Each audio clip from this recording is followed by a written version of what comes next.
ætlum bara að kjósa þetta bara hafa þjóðaratkvæði þetta en í staðinn var það svikið og þau sendu Gunnar Braga eins og eitthvað fíbl með eitthvað lítið bréf sem að ég veit ekki þetta var bara eitthvað mesti kjánaskapur sem ég fylgst með og það sáu það allir Fór ekki Sigmundur Davíð sjálfur sann? Það sáu það allir Heyrðu, sko, þetta var þetta kjánaskap hefst nú 40 mínúna yfirferð yfir það sem að gerðist þegar þú varst 10 ára eins og fórst yfir áðan mér finnst öllu vera snúið á hvolf meiri segja að drengur í 10. bekk sá hvað þetta var kjánalegt sjá hann tautandi eitthvað ensku í Brussel með eitthvað bréf mér finnst öllu vera snúið á hvolf þegar það sagt að það að vilja ekki fara á skjön við úrslit kosninga það sem að niðurstaðan svo að mikill meirihluti það sem að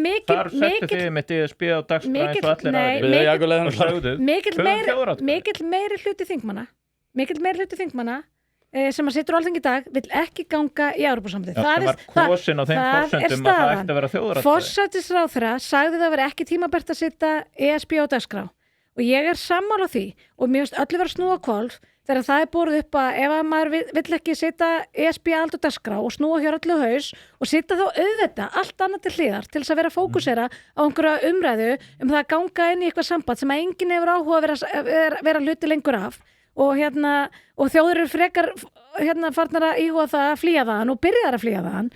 að þá sé maður einhvern veginn hræddur við að taka umræðuna ég bara búin að vera að taka þessa umræðu frá því að ég ætla ekki að segja að læra að tala en ótrúlega lengi, örglega frá því að þú varst kynþroska. Eina sem ég skil bara ekki er þessi röksendarfæslaðin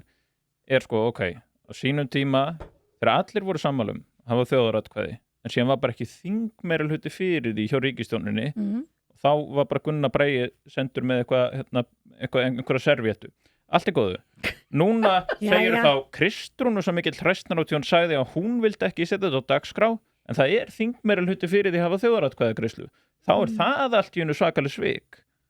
Bréfið hans Gunnars Braga var nú ekki áhrifa minna en svo að ESB sjálft tók okkur út af lista yfir aðaldur umsóknarríki. Við hefum ekki verið þar á lista síðan að Gunnar Bragi og Sigmundur Davíð skrifuðu og afhentu þetta bréf þar sem að aðildarviðræðunum var formlega slitið.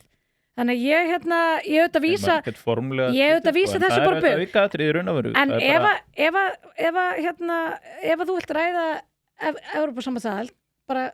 gjör svo vel. Endilega segðu okkur okkar við að fara í Evrópusambandið. Ég nenni ekki að hlusta á endalausa þrugl það að við eigum að halda þetta þjóðaratkvæði. Segðu bara þjóðinni af hverju. Af hverju ættu við að vera að ræða það og eyða í það púðri núna að ganga til liðs við þetta sökkvandi skip sem að Evrópusambandið